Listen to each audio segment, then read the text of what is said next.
Bismillahirrahmanirrahim. Assalamualaikum warahmatullahi wabarakatuh. Alhamdulillah rabbil alamin. Nahmaduhu wa nasta'inuhu wa nastaghfiruh.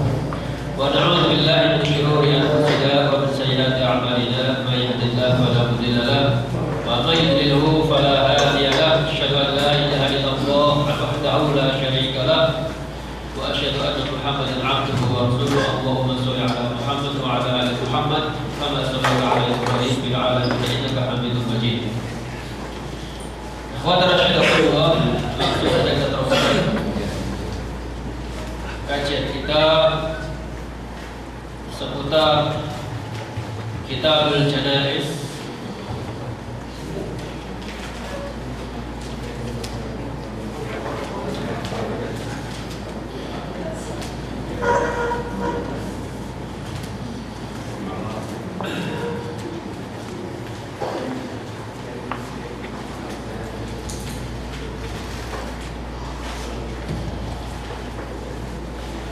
Bismillahirrahmanirrahim. Qala al-muallifu rahimahullah, Kitabul Janaiz.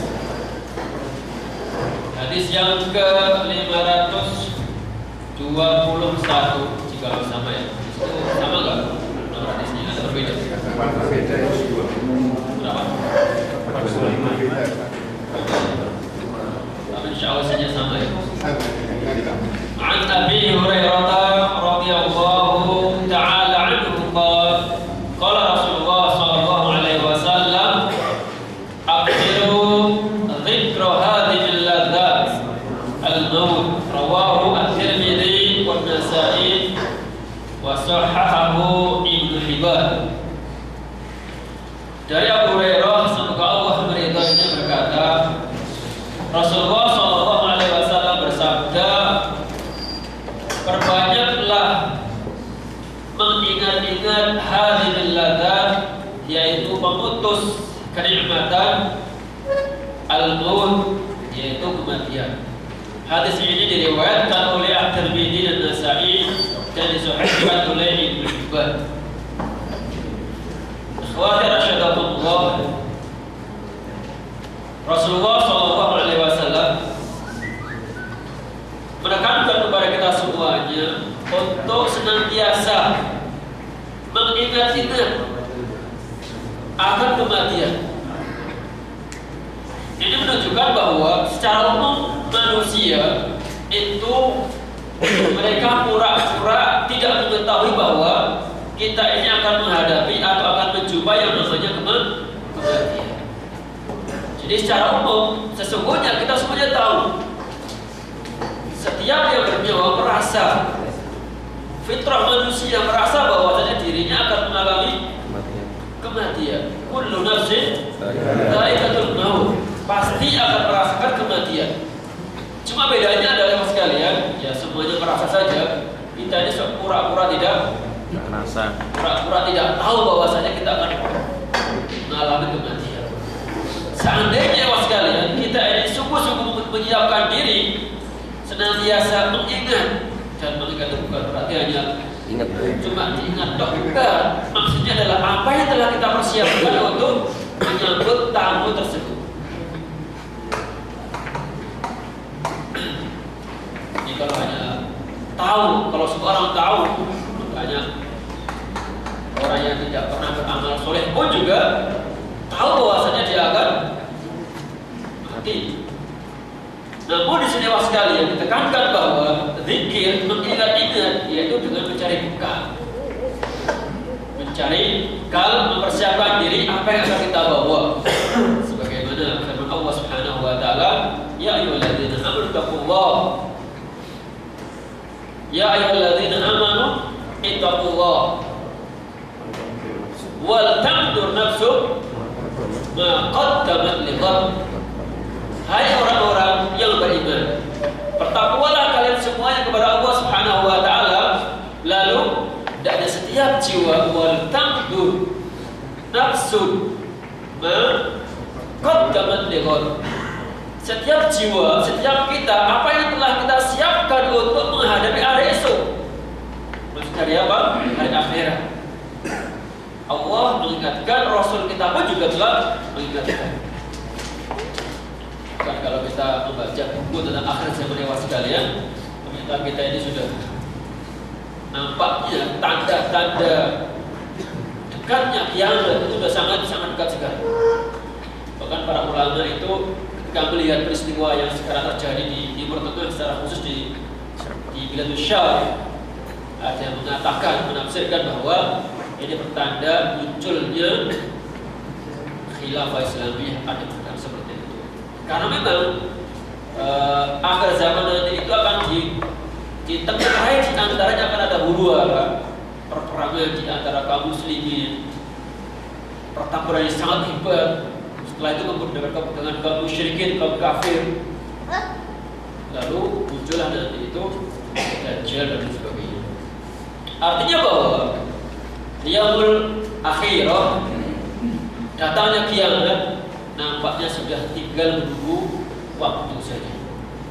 Padahal Rasulullah sudah mengatakan jauh-jauh, dengan diutusnya Rasulullah pun itu sudah menjadi petanda akhir zaman.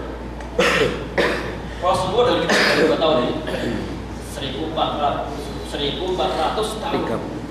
Sudah lama ya? Sudah 14 tahun. Terus ke depan kita berapa tahun lagi? Gak tahu. Yang jelas tanda kiamat surat sudah banyak sekali. Sekarang tinggal kiamat. Ada alamatul kiamat al-kubra. Alamatul kubra sekalian, kalau sudah muncul satu, itu tidak serang lama. Alamatul kubra kalau sudah muncul satu, maka akan diikuti dengan tanda yang berikutnya dengan begitu cepat. Maka Rasulullah SAW karena sayangnya kepada para umatnya, jauh-jauh beliau menyadarkan kita semuanya bahwa segeralah ingat-ingat akan pemutus kenikmatan, yaitu yang namanya al-maut. Aktiru dzikra hadhil ladat. Jadi mudah-mudahan dengan kita ingat-ingat kematian itu hikmahnya adalah memperbanyak takar kepada Allah Subhanahu wa taala, dan bukan sebatas kita guyonan saja bahwa kandung saya, kita semuanya, tidak. Tetapi hikmahnya, asarnya, pengaruhnya dengan kita mengingat-ingat adalah kita memperbanyak amal soleh dan takar kepada Allah Subhanahu wa taala. Kemudian dewa sekalian, hadis berikutnya diriwayatkan oleh Anas bin Malik semoga Allah berkata, qala Rasulullah sallallahu alaihi wasallam, la yatamannayanna ahadukumul mauta li dhurri nazala bihi. Janganlah sekali-kali salah satu di antara kalian itu mengharapkan kematian. Janganlah salah satu di antara kalian itu berharap minta segera dimatikan. Lidhurrin asabahu, lidhurrin asabahu atau lidhurrin nazala bihi, disebabkan musibah atau petaka atau masalah-masalah yang dia hadapi, lalu dia tidak sabar, tidak kuat, kemudian dia minta udahlah daripada hidup seperti ini mendingan kita mati. Tidak perlu seperti itu. Karena ketika orang itu memohon kepada Allah Subhanahu wa taala minta segera dimatikan dewa sekalian, itu pada dasarnya dia tidak menerima akan qada dan qadar Allah Subhanahu wa taala. Apapun yang kita terima, baik dan buruk, itu adalah ketetapan Allah, dan Allah Maha mengetahui hikmah di balik itu semuanya.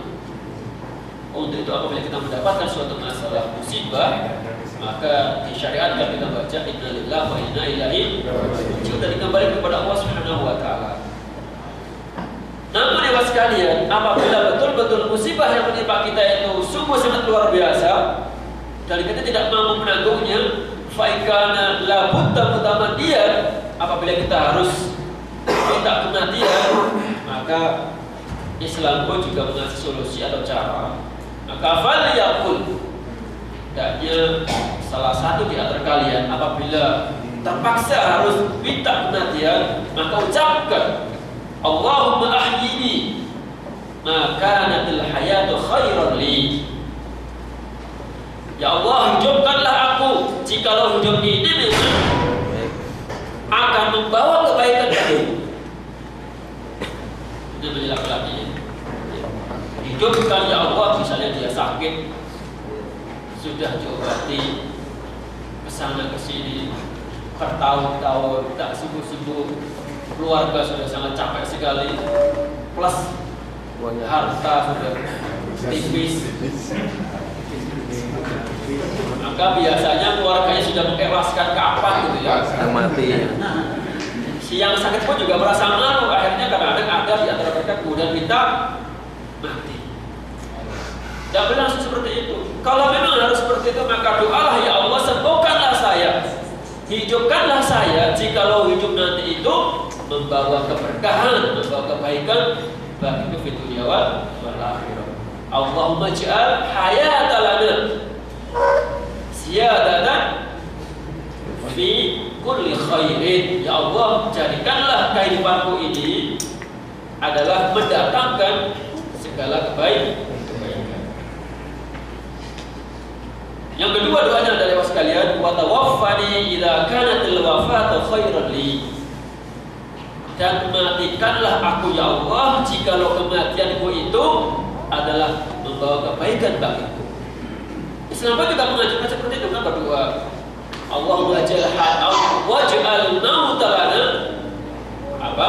Waj'al mauta lana rahatan min kulli syarrin. Ya Allah, jadikanlah kematian bagiku untuk berhenti dari segala perbuatan kemaksiatan, daripada kita hidup hanya banyak berbuat maksiat, hidup dari pagi, siang, sore, malam, bukan menambah kebaikan, justru malah menambah lembar-lembar keburukan. Makanya seperti itu, waj'al mauta lana rahatan min kulli syarrin. Makanya kata Rasulullah SAW sekalian, sebaik-baik umur itu adalah umur yang panjang, bermanfaat, wa hasuna amal. Umurnya panjang plus amalnya amal solehnya. Sebaliknya seburuk-buruk amal, umurnya panjang jelek dan buruk perakainya. Mudah-mudahan ya sekalian, Allah Subhanahu wa taala memanjangkan umur kita semuanya dan memudahkan kita dengan izinnya kita selalu bisa beramal soleh. Jadi sungguh sangat jelas sekali Bapak sekalian, karena fenomena kita sering mendapati di masyarakat kita, sebagian orang ketika tidak kuat menanggung beban hidup langsung teriak-teriak, bahkan ada juga yang langsung bunuh diri. Ya kan? Makanya kalau sudah tidak mampu hidup, doalah kepada Allah Subhanahu wa taala, dan itu adalah seperti itu. Baik. Hadis yang kedua membahas masalah orang yang kena musibah dan tidak mampu lagi untuk menanggungnya, apakah kita hidup atau mati, maka serahkanlah kepada Allah Subhanahu wa taala, karena Allah yang mengetahui hikmah di balik itu semuanya. Kemudian yang ketiga, An Buraidah, semoga Allah meridainya, an Nabi sallallahu alaihi wasallam qala al-mu'minu yamutu bi'araqil jabin. Rawahu thalatha wa sahahahu Ibnu Hibban. Ini adalah Rasul menggambarkan peristiwa ketika orang meninggal. Jadi meninggal itu sekalian, ya memang sih belum ada orang cerita ya. Orang itu yang meninggal kemudian balik cerita, wah saat itu saya ketemu mati, malaikat beratnya, sakitnya atau enaknya. Ada orang yang bercerita dulu, sahabat kan ya, ketika mau disiksa oleh orang Quraisy yang mengatakan, seandainya aku punya nyawa sebanyak rambut yang ada di tubuhku, maka aku akan kepingin seperti itu. Kenapa? Supaya dia mati fisabilillah. Itu cuma cita-cita saja. Namun tidak ada cerita orang yang telah meninggal yang hakiki, yang bukan meninggal tidak betul ya. Meninggal betulan kemudian dia kembali cerita, itu tidak ada. Tapi yang jelas ketika Rasulullah akan meninggal dunia, Fatimah melihatnya dengan penuh kesedihan. Padahal kita tahu bahwa Rasul termasuk orang yang paling dimudahkan meninggalnya. istilahnya adalah paling dipermudah ya, mengambil rohnya itu. Oh demikian Rasulullah dilihat oleh Fatimah seperti kesakitan. Apa kata beliau? Ya Fatimah, setelah ini bapakmu tidak akan pernah merasakan sakit lagi. Artinya bahwa sakaratul maut itu sakit. Dan itu Nabi kita saja, Nabi kita yang mungkin malaikatnya bukan akan segan mengambil menarik nyawanya itu karena kemuliaan beliau. Beliau masih mengatakan, ya Fatimah, setelah ini bapakmu tidak akan pernah lagi merasakan kesakitan. Ya, kesimpulannya bahwa sakaratul maut adalah sesuatu yang sangat menyakitkan. Untuk itu sekalian, setiap seorang mukmin yang apabila akan meninggal dunia, al-mu'minu yamutu bi'araqil jabin. Maka kita bisa melihat, ya mungkin dia tidak bercerita, tapi dari lahirnya keringatnya luar biasa. Keringatnya akan bercucuran. Ini menunjukkan bahwasanya beliau itu adalah atau orang yang meninggal itu adalah merasakan kesakitan. Maka kita dianjurkan untuk berdoa kepada Allah Subhanahu wa taala untuk memudahkan atau dimudahkan sakaratul maut. Dimudahkan ketika malaikatul maut menarik roh kita. Kemudian sekalian, hadis berikutnya adalah hadis dari Abu Sa'id dan Abu Hurairah semoga ridhonya. Qala Rasulullah sallallahu alaihi wasallam, laqinu mautakum la ilaha illallah wa Muslim wal arba'ah.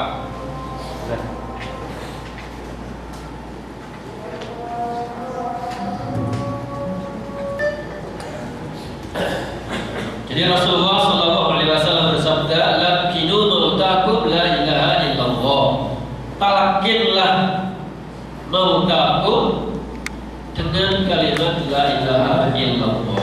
Hadis ini diriwayatkan oleh Imam Muslim juga Ashabus Sunan wal Arba'ah, yaitu Abu Dawud, Tirmidzi, Nasa'i dan Ibnu Majah.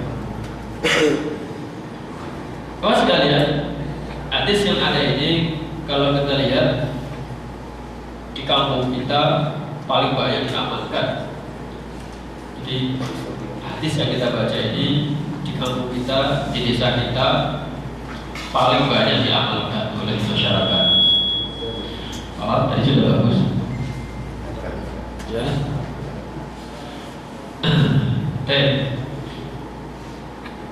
Permasalahannya di sini sekalian adalah kata-kata mautaku. Kata-kata mautaku. Kalau ulama kita memahami bahwasanya kalimat mautaku adalah seseorang ketika akan mengalami kematian atau nazar. Secara zahir memang mautakum adalah mayit. Maka tidak heran ketika ada orang yang memahami hadis ini adalah mayit. Jadi ketika ada mayit, orang sudah meninggal dunia kemudian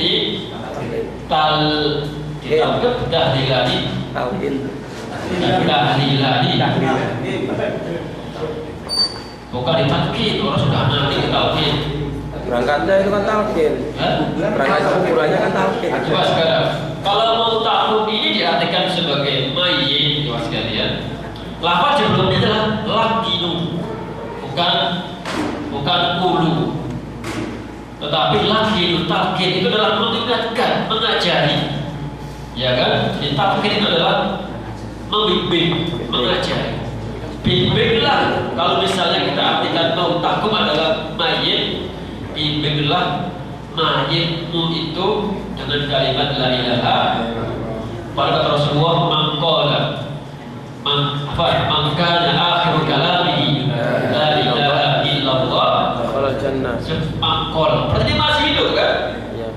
Siapa yang akhir ucapannya itu adalah la ilaha illallah, maka dia akan masuk surga. Nah, kalau orang sudah meninggal, Mengingatkan. kalau orang sudah meninggal, bisa tak ngomong la ilaha illallah? Kita talqin, kita bimbing, bisa tak? Jadi meskipun dohir hadis adalah mautakum, Maka ulama menjelaskan maksudnya adalah seseorang ketika menghadapi kematian alias nasya. Jadi ketika nasya itu maka dianjurkan untuk kita ingatkan agar dia senantiasa ingat baca la ilaha, dan perlu dipahami Bapak sekalian, kita jangan maksa Bapak ucapkan, tidak perlu. Cukup kita mau sendiri la ilaha illallah, la ilaha, supaya Bapak itu juga dengar ucapan kita. Tapi kalau kita paksa ucapan seperti saya biar aja, syukur kalau kita langsung ikut apa yang kita ucapkan. Rasulullah ketika paman beliau Abu Thalib nasihat, apa setelah meninggal dibacakan? Ya kul kalimah la ilaha illallah. Kapan? Sebelum atau sesudah? Belum. Dan di sini sepakat, semua sepakat kita Ahlussunnah atau Ahlu Wahabi kata orang-orang. Kalau antum ini Ahlussunnah atau Wahabi? Enggak, antum ini apa? Aliran apa? Aliran Ahlussunnah wal Jamaah Aswaja atau Wahabi? Aku tidak merasa Aswaja, tidak merasa Wahabi. Merasakan bagi rasa. Pak Joko Wahabi. Kalau saya pun tidak merasa Pak Joko. Saya tidak pernah merasa Wahabi, juga tidak pernah merasa. Pokoknya bagaimana kita ikut yang benar saja.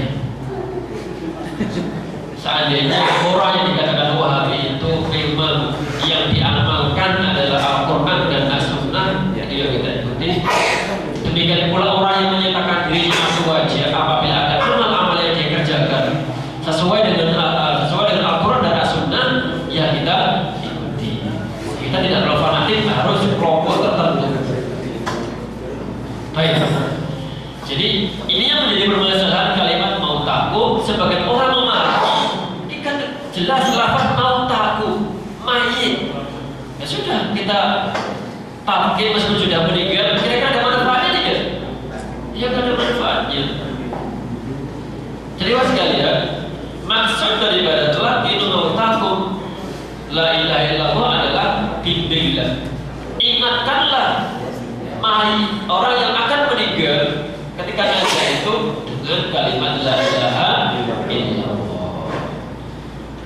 Bapak sekalian, kalau orang yang dulunya itu ahli maksiat, ahli kesyirikan, muslim ini tidak pernah tahlil, kata orang Indonesia ya, tidak pernah tahlilan, tidak pernah la ilaha illallah misalnya, yang setiap hari dia baca adalah dangdutan, musik misalnya.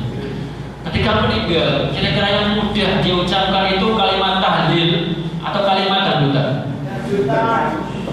Meskipun kita ini mentalkinnya, ya susah juga ya sekali. Namun orang yang sudah membiasakan diri itu yang perlu kita ingatkan. Jadi orang yang sudah membiasakan diri selama dia hidup membaca kalimat-kalimat thayyibah, tasbih, tahmid, tahlil, takbir, maka itu kita ingatkan, ditalkin, maka akan ingat.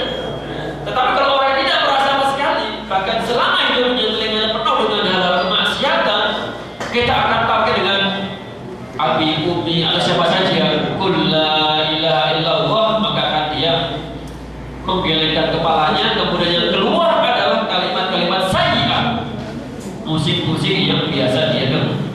Dan ini sering terjadi. Waki sekalian di sini banyak cerita orang kecelakaan, ada yang ketika mau mendengar itu dia yang dibaca adalah Al-Quran, padahal dia sudah mau meninggal.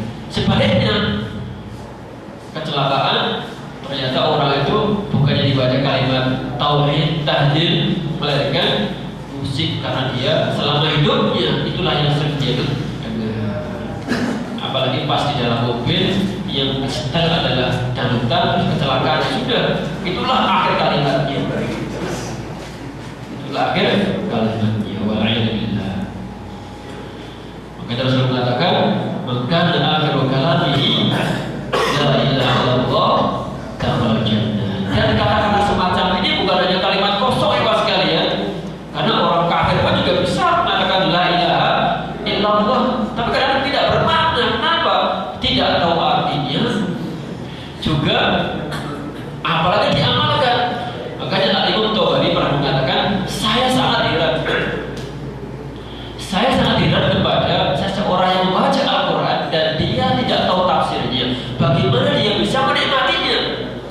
Mungkin kata-kata ini menjadi kita semua ya. Heran kata beliau, saya sangat heran terhadap orang yang baca Al-Quran, tidak tahu artinya, tidak tahu tafsirannya, bagaimana dia bisa menikmatinya. Kok saya jauh-jauh lah, misalnya Pak Wahab sudah baca majalah atau koran berbahasa Inggris, ada berita juga, kira-kira nangis atau ketawa Wahab? Apa nggak terlalu Jadi ada berita juga dalam koran berbahasa Inggris dibaca Pak Wahab. Kira-kira senyum apa nangis Pak Wahab? Diem. Belum aja. Contoh seperti itu. Ya mungkin seperti kita membaca Al-Quran, imamnya itu nangis, kitanya Diem, ikut nangis. ya ikut aja dalam sempit ya. Dia nangisnya bukan karena merasapi isi Al-Quran, tetapi suasana saja. Tapi kalau kita juga bisa atau mengetahui artinya sedikit-sedikit sekalian, imamnya juga khusyuk, nangis, maka kita pun juga akan terbawa seperti itu. Maka di daerah belum mengatakan sungguh sangat heran saya terhadap orang-orang yang baca Al-Quran tidak tahu artinya, tafsirnya, maka bagaimana dia bisa menikmatinya. Baik. Hadis berikutnya dari Mu'aqqil bin Yasar sebuah beritanya, anna Nabi sallallahu alaihi wasallam qala iqra'u ala mautakum Yasin, rawahu Abu Dawud wa Nasa'i wa Shahahu Ibnu Hibban. Kalau yang pertama adalah lakinu talqinlah.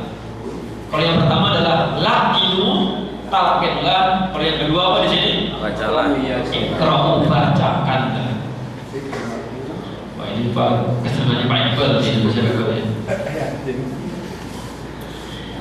Ini ada dasarnya Ustaz. Kenapa kata-katanya orang-orang Wahabi suka membid'ahkan padahal itu jelas ada dasarnya gitu. La iqra'u ala mautakum Yasin. Bacakanlah atas orang yang mau takut. Kira-kira mau takut sekarang yang kedua ini orang yang sudah meninggal atau seperti semula? Belum. Hah? Setelah meninggal atau sebelum? Hah? Kalau artinya mengakui orang yang telah meninggal atau nazar. Iya.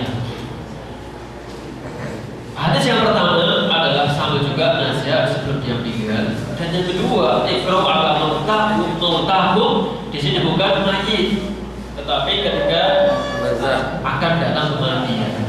Bacakanlah surat Yasin atas orang yang mau.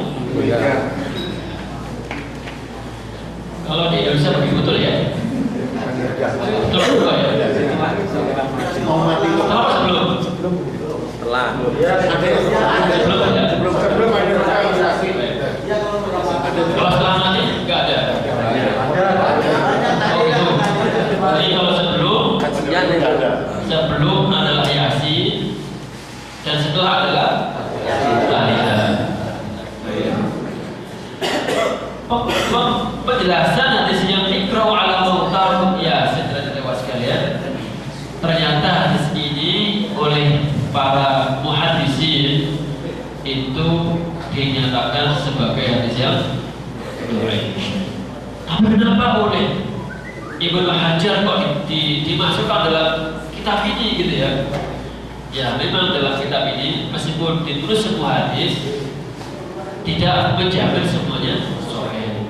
Makanya di sini juga disyarah dijelaskan oleh Safiyur Rahman Al-Mubarakfuri, salah satu ulama kontemporer, bahwa hadis ini oleh para muhaddisin dinyatakan tidak hadis sahih. Maka ibu sekalian, kenapa kita melakukan sesuatu yang tidak pernah Rasulullah kerjakan? Kalau kita tak boleh mendoakan mayit kita, orang yang telah meninggal, bisa saja sebelum meninggal kita doakan, kita talqin dengan kalimat la ilaha illallah. Kemudian setelah dia meninggal, karena tidak ada caranya, mayit sudah berhenti amal dia, sudah kita doakan Allahumma ighfir lahu warhamhu wa'afihi wa'fu anhu. Dan ini tidak hanya pas kita sholat saja. Jangan dibayangkan ini doa pas sholat jenazah. Tidak harus. Pas kita di rumah ingat orang tua kita, ingat saudara kita, atau misalnya ada berita kematian kerabat kita, atau kita berdoakan, ucapkan Allahumma ighfir lahu atau Allahumma ighfir laha jika perempuan, jika banyak Allahumma ighfir lahu warhamhum wa'afihim wa'fu anhum wa akrim nusulahum wasi' wa dakhalahum wa'silhum bil ma'i wa thalji wal bardi dan seterusnya. Seperti itu sekalian. Jadi kesimpulannya bahwa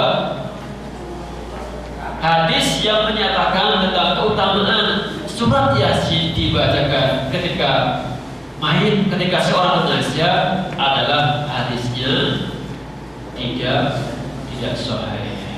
Maka dengan demikian lebih selamatnya kita tidak mengerjakan. Lebih selamatnya. Kalau kita masih cari-cari sudah terserah saja. Tapi sudah kita jelaskan bahwa hadis ternyata hadis itu tidaklah sahih. Saya pikir jelas, ikhwan sekalian. Saya tambah lagi satu hadis tentang kondisi mayit, kondisi jenazah ketika setelah dia meninggal. Kita sering melihat bahwa ketika orang itu meninggal dunia, matanya adalah terbelalak gitu ya. Ada yang menyimpulkan itu semacam azab. Jadi orang meninggal matanya itu terbuka atau terbelalak atau gimana gitu ya. Ada sedikit image bahwa si fulan itu kena azab, si fulan itu kena istilahnya apa ya? Istilahnya diazab oleh Allah Subhanahu wa taala. Padahal tidak seperti itu. Sesungguhnya setiap roh ketika malaikat maut menariknya, maka akan diikuti oleh matanya. Sehingga rata-rata normalnya orang meninggal itu matanya adalah terbuka, seakan-akan dia mengikuti arah mana perginya rohnya tersebut. Dari Ummu Salamah itu istri Rasulullah Sallallahu Alaihi Wasallam, Allah berkata, "Dakhala Rasulullah Sallallahu Alaihi Wasallam ala Abi Salamah." Jadi Ummu Salamah dan Abu Salamah suami istri ya.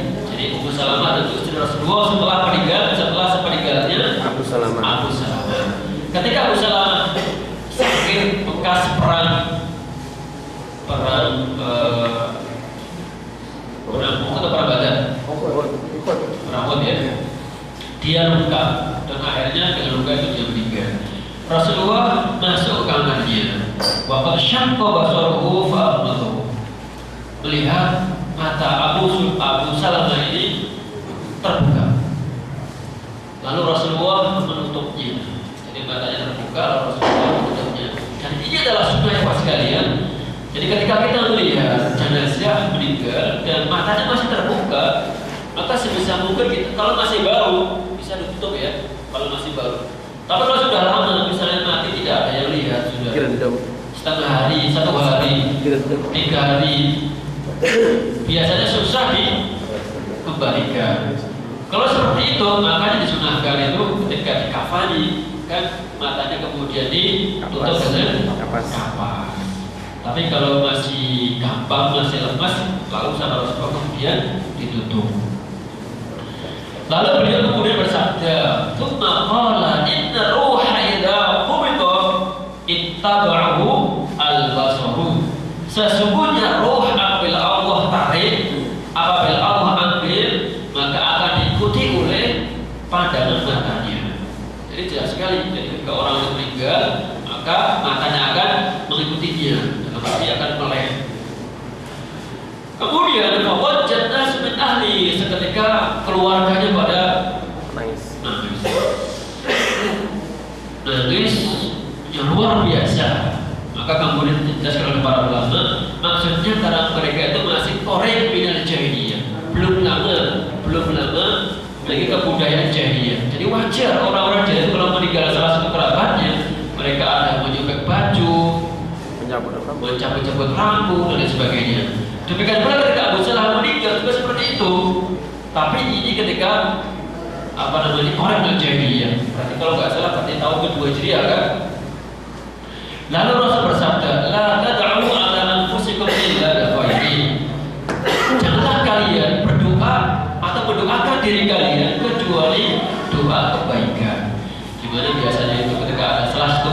meninggal, ada yang mengatakan, waduh, mendingan saya saja yang mati, gitu kan?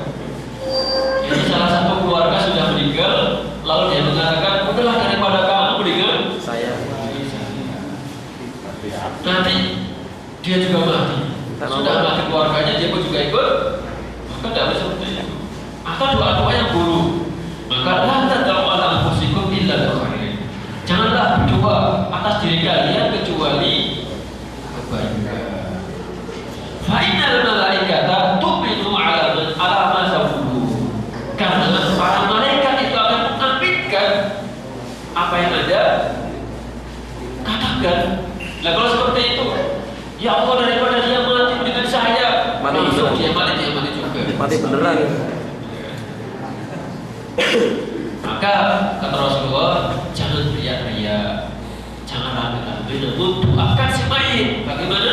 Allahumma fir li Abi Salamah. Ya Allah, ampunilah dosa-dosa Abu Salamah. Warfa' darajatahu fil mahdi, dan tinggikanlah derajatnya Abu Salamah termasuk dengan orang-orang yang Allah kasih hidayah. Wafsah lahu fi qabrihi, lapangkanlah kuburannya. Wa nawwir lahu fihi, dan terangilah kuburannya.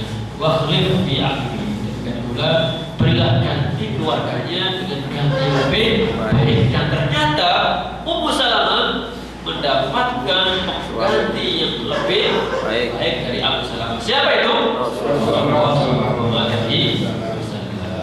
Mas kalian demikian kajian singkat kita masalah Al-Qur'an. Insyaallah kita teruskan berikutnya. Mudah-mudahan ada manfaatnya. Dan sebelum hari mungkin ada satu pertanyaan, silakan. Fadhil.